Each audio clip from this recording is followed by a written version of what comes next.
Today, we are going to talk about something that I think affects almost all of us.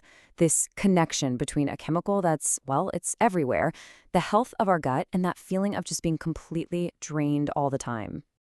You know the feeling, right? That constant nagging fatigue, the brain fog where you can't quite think clearly, that feeling that your internal battery is just never, ever fully charged. What if the reason isn't just about sleep or stress? What if it's something hiding in plain sight, in the food we're eating every single day? Okay, so let's get right into it. The culprit we're looking at is glyphosate. It's the main ingredient in a lot of really common herbicides, and it is used all over the world. The issue is, it might be acting like a secret saboteur inside our bodies, just quietly draining our energy at the most fundamental level. So, where do we even begin with this? Well, it all starts with this long-held belief that this chemical is totally harmless for people. We're about to see why that whole argument has a massive critical flaw. This is the line you hear all the time. The argument goes that glyphosate works by attacking something called the shikimate pathway in plants. And it's true, our human cells do not have this pathway. So you'd think, case closed, we're safe.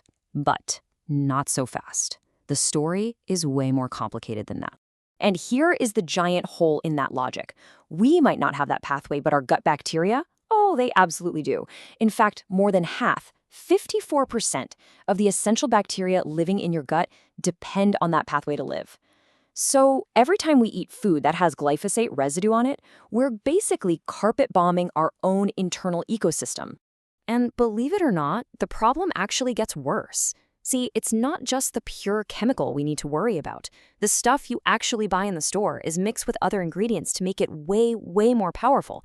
And that's where the real damage gets cranked up to 11.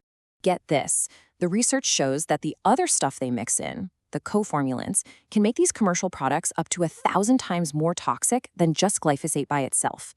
These additives are literally designed to punch through cell walls, which, as you can imagine, is devastating for the delicate lining of our gut.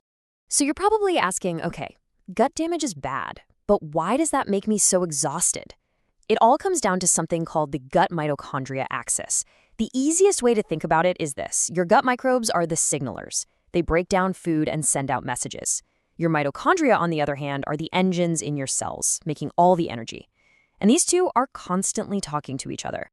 And this is where it all comes together. When glyphosate messes up the signalers in your gut, the conversation with your cellular engines just stops. This breakdown in communication can cause a shocking 40% drop in your cell's energy production. I mean, we're not talking about feeling a little sleepy here. That's a full-blown, system-wide energy crisis. Okay, so that's the problem, and it's a big one. But let's shift gears and talk about the solution.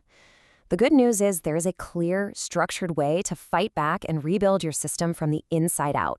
It's a 4-phase protocol called RISE. So RISE is an acronym. It stands for Reset, Identify, Support, and Excel. First, you reset your system by getting the toxins out. Then, you identify what your specific issues are. Next, you support your body's healing process. And finally, you excel by building healthy, long-term habits. It's a real roadmap to recovery. Now, let's really zoom in on that support phase, because there are two incredibly powerful strategies in there that directly go to war with glyphosate's effects on your body. The first one is called the glycine saturation strategy. This is so clever. See, on a molecular level, glyphosate looks almost identical to an amino acid called glycine. It's a mimic. Because of this, your body can accidentally grab glyphosate and try to build proteins with it, which is not good. So the strategy is to flood your system with real glycine. You literally crowd out the imposter so it can't get in. So how much do you need for this to work? Well, the protocol is pretty specific here. The recommendation is to take 3 to 5 grams of glycine every single day. This gives your body more than enough of the real deal to outcompete the glyphosate molecules and block them from causing any more trouble. Okay, strategy number 2 is called biochemical sequestration. Now, that sounds super technical, but the idea is actually really simple. You trap the toxins. You use specific compounds called binders that literally latch onto glyphosate and other junk in your gut, and they don't let go. It's like sending in a specialized cleanup crew to grab all the garbage and make sure it gets escorted all the way out. So what kind of binders are we talking about? The protocol points to natural things like humic and fulvic acid or zeolite. These compounds are amazing at binding to toxins, wrapping them up so they can't be absorbed, and carrying them safely out of your system for good. I know that was a ton of science, so let's bring it all together and make it super practical. How do you actually do this every day? Here's a simple action plan you can start using like tomorrow morning. All right, here are a few simple things for your daily routine. First, take your binders, something like humic or fulvic acid, to start trapping and removing those toxins. Second, take your 3 to 5 grams of glycine to crowd out the glyphosate.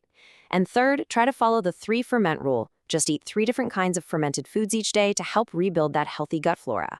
And here's a bonus tip for your mitochondria. Try to get 10, maybe 15 minutes of early morning sun. That red and near infrared light is like a supercharger for your cellular engines, helping them pump out that energy you need. Now, one last thing, and this is really important to remember. This isn't a magic pill or an overnight fix. What you're doing here is fundamentally rebuilding your body's entire power grid from the ground up. And that, of course, is going to take some time and consistency. So what does this journey actually look like? Well, you'll probably see changes in stages. In just a few days, you might notice your gut feels better, less bloating, for example. Give it a few weeks, maybe a month, and that gut lining can really start to repair itself. But to get to full mitochondrial health, where you really feel that deep, sustained energy again, that can take a few months. So patience is everything.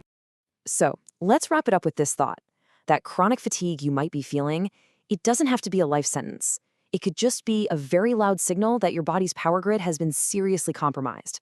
But here's the thing. Your body is absolutely designed to heal. It wants to heal. The real question is, are you giving it the right signals to do its job?